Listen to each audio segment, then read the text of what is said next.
है किसका। मैं कई बार बोलता हूँ सत्संग नाम है समझ का, तो हे राम मिलेंगे।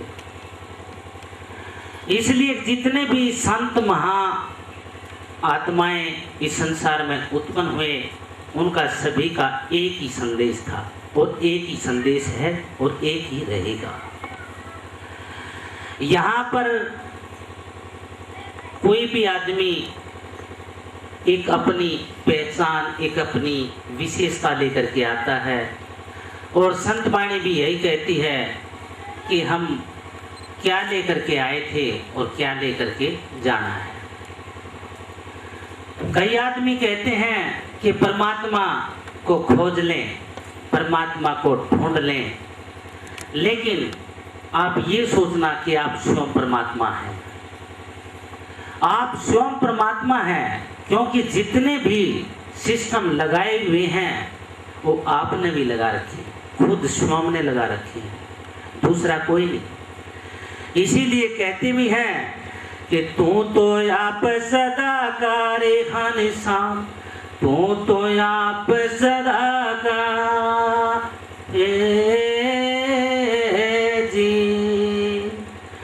तेरे ऊपर और न कोई ढाकर किसने ढाका रे हंसा, ढाकर किसने ढाका।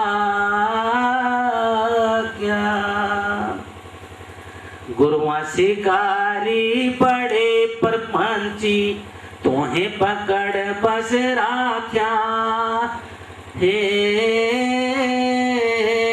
जी। मिथ्या वाणी बोधे दर्ड़ाया, मिथ्या भरम में राख्या रे हंसा, मिथ्या भरम में राख्या हे जी। तो जितने भी संस्कार इस वाणी के द्वारा गरीबदास जी कहते हैं कि तुमने अपने आप डाल ली। जब जीव यहाँ माता के गर्भ में उल्टे पैर होते हैं, बाहर निकलने की कोशिश करता है, तो बताते हैं कि 1000 बिच्छू डंक मारते हैं, इतनी प्रसव पीड़ा होती है, और बाहर आकर के इस संसारवादियों के संस्कार अपने ऊपर ढाल लेता है। कई आदमी मेरे संपर्क में, मैं तो इतना कोई गुरु महात्मा पीर फकीर नहीं हूँ, मेरे पास आते हैं बहुत ज़्यादा आदमी ऐसे आते हैं कि मुझे फलानी चीज़ सेधती है, मेरे को फलाने फलाने दृष्टांत होते हैं। तो अनुभव क्या कहता है कि तुम्हारे जैसे संस्कार हैं वही तो आ रहे हैं। संस्कार सतगुरु महाराज क्या करते हैं, आपके संस्कार चेंजिंग करते हैं, संस्कार बदलते हैं। और वो क्यों नहीं बदलते, क्योंकि आपको ईगो है, अहंकार है, जब तक नहीं बदलते। इसलिए जो भी संत इस दुनिया में आया, उन्होंने अपनी सत्यता का प्रचार किया। यहाँ आकर के छोटी छोटी बातें देखो, आप कहते हैं हिंदू मुस्लिम सिख ईसाई हम आपस में भाई भाई कहते भी हैं, लेकिन हिंदू सिख से नहीं मिलता, सिख ईसाई से नहीं मिलता, तो कहाँ की इंसानियत है। आप स्वयं गौर करके देख लेना कि सभी मनुष्य एक हैं, एक नहीं है, है तो एक, लेकिन आपने नहीं मान रखे। क्यों? क्योंकि जो भी जिस कुल में पैदा होता है, उस कुल का वो अपना यूं का यूं, जिसको अभिमान कहते हैं, बरकरार रखता है। इसीलिए संत महात्मा बार बार यही पुकारते हैं कि भाई तो यहाँ इस संसार में सबसे आपसी भाईचारा, मैत्री, प्रेम, ये सारे के सारे तो अपना ले, बस तेरा हो गया भजन। कोई किसी देवी के जाता है, कोई देवता के जाता है, कोई सत्संग में जाता है, लेकिन फिर भी वो भ्रमित है। क्यों? भ्रम का कारण है अज्ञानता। अज्ञानता जब तक रहेगी भ्रम नहीं टूटेगा। तो सतगुरु महाराज क्या कहते हैं, यही तो कहते हैं, है कोई रसिया मैल काय रसियाण पिलावे, दूर देश की बात मैं नेड़े दर्शावे जी, कि वो रस, वो परमात्मा बहुत दूर है, और वो दूर है। सतगुरु आते हैं तो वो यही कहते हैं कि वो परमात्मा तो तेरे पास है। कबीर साहब भी यही कहते हैं कि मोह को कहाँ ढूंढो रे बंदे, मैं हूं तेरे पास में। ना मंदिर में, ना मस्जिद में, ना मैं व्रत उपवास में, ना मैं क्रिया कर्म में रहता, ना मैं योग संन्यास में, तो वो परमात्मा तुम्हारे अंदर है। इसलिए यदि इस बात में जाओगे, मेरा अहंकार नहीं है, कोई गुरु के बन जाता है कि मेरे गुरु से बड़ा कोई गुरु नहीं है, कोई मंदिर के बन जाता है कि मेरे से बड़ा मंदिर कोई नहीं है। इसीलिए जहां बंधन है वहां मुक्त होने की व्यवस्था नहीं होती। क्यों? संत महात्मा तो मुक्त करने के लिए आते हैं, और मुक्ति किसको कहते हैं? छुटकारे का नाम मुक्ति है। इसीलिए जिस प्रकार से मकड़ जाल होता है, मकड़ी ताना बुनती है और अपने ही जाल में वो फंस जाती है। तो इसीलिए सभी बातें आप जानते हैं, और जान करके भी अज्ञानी है, जानते हुए भी अज्ञानी। इसीलिए यदि इस बात पर जाओगे तो तुम्हारे से अच्छे तो कीट पतंगे पशु पक्षी वो अच्छे हैं, वो कुछ ना कुछ देते हैं, और तुम मरते हो तब भी तुम्हारा शरीर भी साथ नहीं देता। इसीलिए कई बार कहते हैं मौत को, ईश्वर को हमेशा याद रखना, लेकिन मौत और ईश्वर को याद रख लिया जाए तो शेष भी कुछ नहीं रहता। क्यों? क्योंकि यदि मौत याद आती है तो कोई भी आदमी गलत काम नहीं कर सकता। क्यों? क्योंकि वो सोचता है कि मौत नजदीक खड़ी है, इसीलिए गलत काम करता है तो ये सोचता है कि परमात्मा देख रहा है। इसीलिए कबीर साहब बार बार यही कहते हैं कि तू मानवता की भलाई के काम कर। इसीलिए कहते हैं कि जो जनता की सेवा करता वो सच्चा इंसान है, मानवता का धर्म धरे तो मानव ही भगवान है, जिसने सीखा जग हित जीना वो जग का श्रृंगार है, अरे पर पीड़न में जो रस लेता उस नर को धिक्कार है। जहां भी तुम जाओ, जहां भी तुम जाओ, मन की जो कल्पनाएं हैं वो अपने घर पर रखना। क्यों? क्योंकि वृत्ति एक जगह रुकती है, और जिस आदमी की वृत्ति एक जगह रुक जाएगी तो उसका साधन, अभ्यास, ध्यान जिसको कहते हैं वो एकदम से ठहर जाएगा। ध्यान इसीलिए नहीं बढ़ता क्योंकि उसकी वृत्तियां एकाग्र नहीं होती। और सतगुरु महाराज क्या करते हैं, उसको मन की वृत्तियों को एकाग्र करने का एक ध्यान बताता है, एक तरीका बताता है, एक मेडिटेशन बताता है। तो इसीलिए यहाँ पर जितने संत महापुरुष हुए हैं सबके मेथड, मेडिटेशन अपने अलग अलग हैं। इसलिए कहीं भी जाओ, तुम कहीं भी जाओ, वहां से कुछ न कुछ लेके आना, लेकिन आप क्या लेके आते हैं? बुराइयां। क्यों? बोला उसमें ये कमी थी, उसमें ये कमी थी, उसमें ये कमी थी। आप जहां भी जाएं गुणग्राही बने, गुणग्राही बन जाओगे तो स्वयं अपने अंदर वो गुण आ जाएंगे। संत महात्मा पीर फकीर के कोई चार सिंह नहीं होते, और तुम्हारे अंदर भी है और उस संत के अंदर भी है।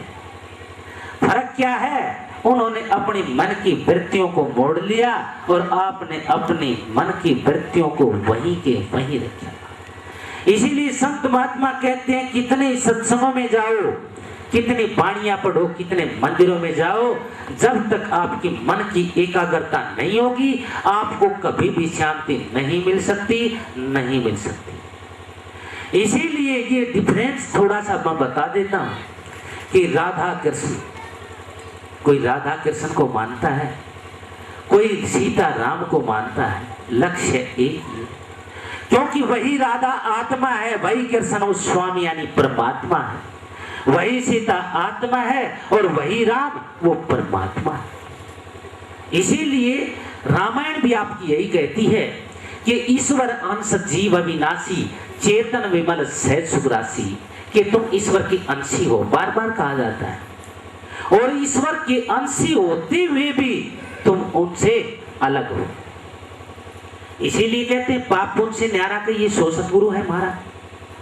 क्योंकि पाप करोगे तो नरकों का मुंह देखोगे, और यदि धर्म करोगे तो स्वर्ग के लोकों में जाओगे। इसीलिए संत महात्मा क्या कहते हैं कि पाप पुण्य से न्यारा के ये सोच तूर है मारा। क्यों? क्योंकि यदि आप कहीं धर्म करते हैं तो अहंकारी बनते हैं, मैंने ये कर दिया, मैंने वो कर दिया, तो भी मार्ग दिशा वही की वही है। इसलिए अच्छा काम करो और उसको भूल जाओ, उसको धर्म कहते हैं। धर्म कहते किसको है? धारण करने का नाम, विश्वास का नाम, धर्म उसी का नाम। इसीलिए वो परमात्मा अनंत है, असीम है। इसीलिए कई बार कहते हैं कि पलटू लिखा नसीब का, संत देते हैं फेर, जब दिल सांस नहीं आपने तो तासे लगे थे। सच्चाई नहीं। क्यों? कहते भी हैं सच्चाई छुप नहीं सकती बनावट के वसूलों से, और खुशबू आ नहीं सकती तो कागज के फूलों से। खुशबू आ सकती, कागज में तेल हो, सच्चाई छुप सकती है यदि आपस में मेल हो। तो संत महात्मा मेल करवाते हैं, भाईचारा सिखाते हैं। इसीलिए जो भी जहां भी संत महात्मा, मैं तो सबको बंदगी करता हूं। क्यों? क्योंकि कहते हैं सब संतन को बंदगी, अपनी अपनी ठोड़, शब्द विवेकी पारखी, सो मस्तक के मोड़। सत्संग नाम समझ का क्यों है? क्योंकि कहते भी हैं एक घड़ी आधी घड़ी, और आती से भी याद, तुलसी संगत साध की, हरे कोटि अपराध। देसी बातें होती हैं, ऐसी सुनी बातें हैं कि कोई चोर था, तो चोर था, बताते हैं कहीं सत्संग हो रहा था तो वहां से वो गुजर रहा था, तो सत्संग में महात्मा कथा सुना रहे थे, तो उस कथा में ये लफ्ज आया कि भूत प्रेत के छांव नहीं होती। इसीलिए उसके कानों में यही वर्ण पड़े थे और वो चल देता है। कहीं पर एक राजा होता है, उस राज पाट में वो चोर चोरी करने के लिए चल देता है, और उस राजा ने अपनी कोई एक बहन बेटी उस माया का रूप रख करके और उसको भेज देते हैं कि चोर को पकड़ना। अब वो चोर जहां घुसता है तो चोर क्या देखता है कि वो कहने लगी कि मैं माँ काली हूं, और उन्होंने उस परछाई की तरफ देखा, अपना सामान निकाल करके और रफू चक्कर। कहने का मतलब एक बात भी किसी को समझ में आ जाए तो जीवन सफल हो जाता है। यदि मैं इस बात की कहूँ, श्रवण कुमार जो था अपने माता पिता की सेवा करके गया था और उसने और किसी की भक्ति नहीं की, तो वो भी उस परम सत्ता के अंदर विलीन हुआ। राजा हरिश्चंद्र अपने एक सत्य के कारण ही उसी सत्ता में विलीन हुआ। इसीलिए संत महात्माओं का कहते हैं कि संता के दर्शन से आई टले बला, जो दंड सोड़ी में हो वो कांटे में टल जा। इसीलिए यहाँ आदमी आदमी से इतना दुखी है, इतना और किसी वस्तु से दुखी नहीं। क्यों? क्योंकि नेगेटिव विचार है, नकारात्मक सोच है। पॉजिटिव विचार उसके अंदर होते तो दुखी नहीं होता। इसीलिए आप अकेले आए थे, अकेले जाओगे। यहाँ कुछ करोगे तो तुम्हारे साथ दो ही चीजें साथ जाती हैं, या आपका कर्म जाता है या धर्म जाता है।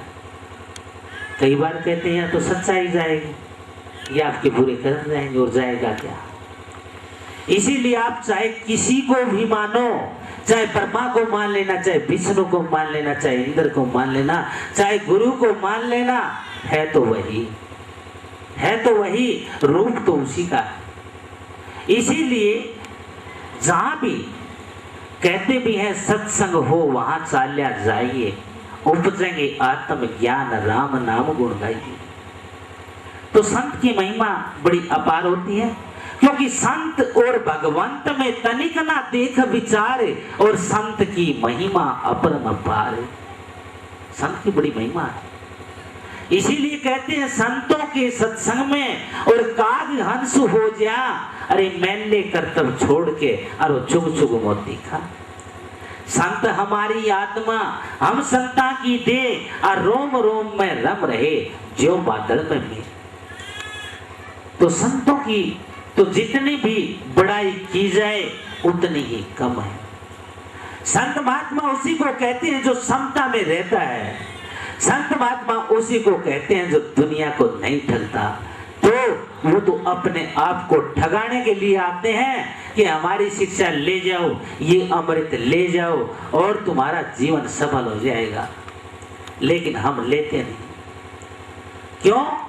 क्योंकि इतना ज्यादा अहंकार, इतने ज्यादा जानकार स्वयं है। आपने देखा भी होगा कि कोई कहता है कि मैं तेरे से कम हूं, ये पता नहीं कि वो भक्ति, वो ज्ञान 8 साल के बच्चे को भी हो सकता है और 90 साल के बूढ़े को भी हो सकता है। लेकिन 8 साल के बच्चे को भी नहीं हो सकता और 90 साल के बूढ़े को भी नहीं हो सकता, क्योंकि अनुभव का सिस्टम अलग है। संत महात्मा किसी भी वाणी में नहीं फंसाते। संत महात्मा तो कहते हैं कि वाणी तो पानी भरे और चारों वेद मजूर, अरे कथनी तो गार्या करे रैणी की घर दूर। तो इसलिए संत महात्मा कहते हैं कि अपनी रैणी को बना लेना।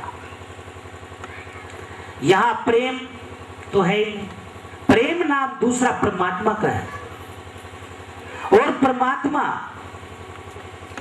कोई देखने वाली वस्तु नहीं है, उसका सिर्फ एक अनुभव किया जाता है। उदाहरण के रूप में जैसे देखते हैं, जिस प्रकार से आप ये हवा चल रही है, तो इसका आप कोई रंग रूप नजारा कुछ नहीं बता सकते, तो अनुभव बता सकते हो कि हवा ऐसे लग रही है, ऐसी ऐसी है। लेकिन जब तक आदमी नहीं मानता कि उस अवस्था में ना चल पड़े, इसलिए फकीर फकीर ही होते हैं। जिस प्रकार से कबीरदास जुलाई का काम करते करते और उसी अवस्था में वो लीन थे, रविदास ज्योति गांठते गांठते उसी अवस्था में लीन थे। इसलिए भक्ति खरीदी नहीं जाती, भक्ति बेची नहीं जाती, राम का नाम बेचा नहीं जाता, और वो स्वयं आता है। क्यों? क्योंकि यदि तुम अच्छे कर्म करोगे तो यहाँ की जो जनता है, यहाँ के जो आपके प्रेमी हैं, भाई हैं, वो अपने आप ये कहेंगे कि बहुत अच्छा, बहुत अच्छा, बहुत अच्छा। और वो रेंज उस तत्व की ओर लेके जाती है, उस परमात्मा की तरफ लेके जाती है। इसीलिए कबीर साहब ने तो यहाँ तक कह दिया कि इतनी बाणी मैं रची जितना बाड़ू रेत, और इस पापी जीव के एक ना आई हेत। क्यों? क्योंकि इतना ज्ञान दिया, इतने ग्रंथ भरे, लेकिन फिर भी समझ में नहीं आया। क्यों नहीं आया? क्योंकि अमल नहीं किया। इसीलिए तो उन्होंने ये कह दिया कि अमल करे सो पावे, बिना अमल असर ना होवे, जब लग प्रेम ना आवे। कई कहते हैं मूर्ति पूजा करना व्यर्थ है। मूर्ति पूजा करना व्यर्थ है, संत महात्मा भी कहते हैं। लेकिन आपने कभी ये भी सोचा है कि वो आइडियल, वो ध्यान आप मूर्ति पूजा के बगैर नहीं कर सकते। जब आपका ध्यान पक्का हो गया तो वो मूर्ति अपने आप हट जाएगी। जिस प्रकार से आप मकान बनाते हैं, लेंटर लगाते हैं, काट कड़ेजे का लगाते हैं, जब वो लेंटर पक जाता है तो नीचे की व्यवस्था अपने आप हटा देते हैं।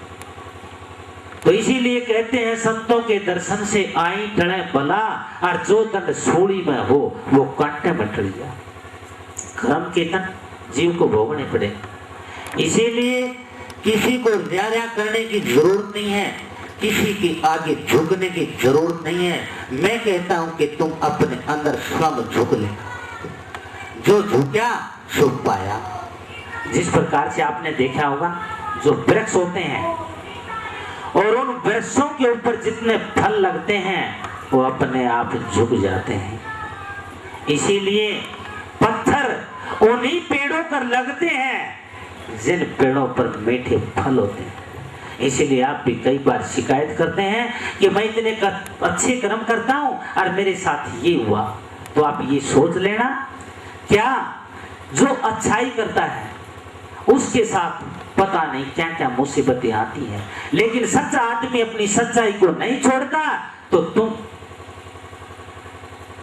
अपनी बुराई वाले व्यक्ति वो अपनी बुराई नहीं छोड़ते, तो तुम अपनी सच्चाई क्यों छोड़ो? और यदि इन सच्चे पथ पर जिन संत महात्माओं ने पग धरा वो सभी मरवाए गए। कई बार बता दिया भी गया क्या कि नानक साहब थे संत वक्त के सत का रुका लाया, उसको भी नहीं बख्शा जग ने जेड़ मचून पिसाया। सच्चाई का प्रचार किया था, बाबर बादशाह ने वहां चक्की चलवा दी थी, तो तुम क्या हो? रैदास भगत ने त्यागी बैरागी तजदी थी जिन माया, उसकी परीक्षा ऐसी की नहीं वह चिरवा दी थी काया। मीरा भजे थी मुर्शिद अपने को राणा ने नहीं पाया, अरे उसको भी प्याला जहर पिलाया। ऋषि दयानंद इस दुनिया में समाज सुधारण आया और उसको भी नहीं बख्शा जग ने शीशा गोड़ पिलाया। बार बार कहते हैं। तो इसीलिए पत्थर उन्हीं पेड़ों पर लगते हैं जिनके फल होते हैं। दूसरी बात कि यहाँ जीव जब पैदा होता है तो अपने कर्म साथ लेके आता है, जिसको प्रारब्ध कर्म कहते हैं। कुछ क्रियाएं कर्म होते हैं, कुछ संचित कर्म होते हैं। तो इसीलिए गीता वाली बात हो जाती है कि जैसा करेगा वैसा भरेगा, जैसा करोगे वैसा पाओगे। तो सच कभी मरता नहीं। झूठ पाखंड जिसको बोलते हैं वो थोड़े दिन का होता है। इसीलिए कबीर साहब ने कहा कि पाखंड में कुछ नहीं रे साधो, पाखंड में कुछ नहीं। अरे पाखंडी नर परड़े जाएंगे तो तन मन को जाना नहीं। अपने तन के अंदर, अपने मन के अंदर वो परमात्मा तुम्हारे अंदर ही है और अंश रूप में बाहर